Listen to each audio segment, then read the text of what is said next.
If you are wondering if we have AI camera available on the Xiaomi 15T, then the answer is yes. In theory, we do have AI camera on this device. We have something that is called Xiaomi AISP 2.0, which Xiaomi describes as a powerful AI computational photography that helps you break through optical boundaries and which effortlessly optimizes complex scenes to deliver more realistic images and timeless memories. This is how it's called on their website.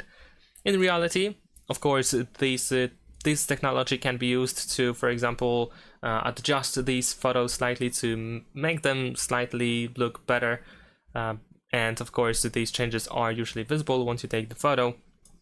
But in terms of some AI features that we can, for example, toggle in the camera, there's actually not so much that we can do in here. The only thing that I found is AI recommendations in the camera settings, and over here we have the QR code scanner, and we can also enable notifications about orientation. And to be honest, I wouldn't call any of these things as AI tools or AI recommendations, to be honest. So I guess it's up to personal opinion what you consider AI. In my case, I don't consider these options AI, and there is nothing much more that I could call an AI tool. Maybe the adaptive telephoto, I guess, and that's just one thing. Maybe there's actually more that I could, of course, mention over here and could be described as an AI feature, but that's all we got over here. Thanks for watching, leave a like and subscribe.